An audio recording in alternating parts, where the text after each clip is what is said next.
Metal presents কৃষি সংবাদ সুজলা সুফলা।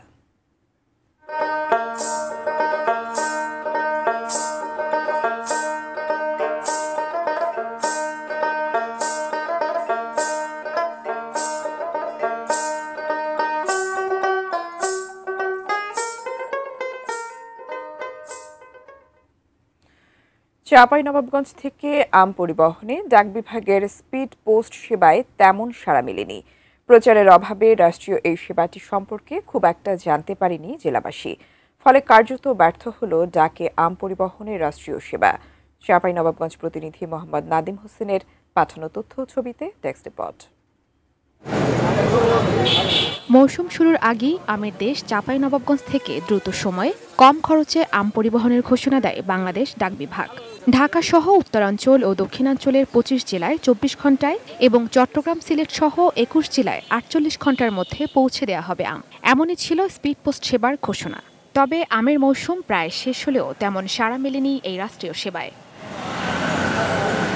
আম চাষি, ব্যবসায়ী, এমনকি আত্মীয় স্বজনের কাছে আম পাঠান এমন মানুষদের কাছেও পৌঁছেনি রাষ্ট্রীয় এই সেবার খবর।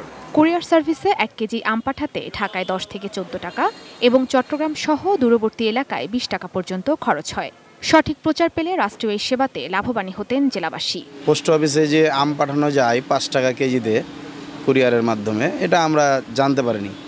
এটা আমরা না জানার কারণে আম পাঠাতে পারিনি। ডাক বিভাগের মাধ্যমে দিত, আর ঠিক মতো যদি ডেলিভারিটা হইতো দুদিক দিয়ে আর কি গ্রাহকরা লাভবান হইতো। এই সেবাটা আমরা পেতে পারতাম, কিন্তু না জানার কারণে বা প্রচারণা সেভাবে না থাকার কারণে আমরা জানি না।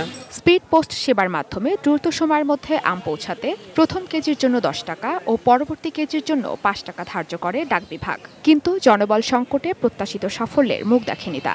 স্পিড পোস্টের মাধ্যমে আম প্রেরণের জন্য অতিরিক্ত জনবল বা অতিরিক্ত গাড়ি ব্যবস্থা করা হয়নি, যার কারণে আমরা কমার্শিয়ালিভাবে উদ্যোক্তাদেরকে আমরা আমন্ত্রণ জানাতে পারি না।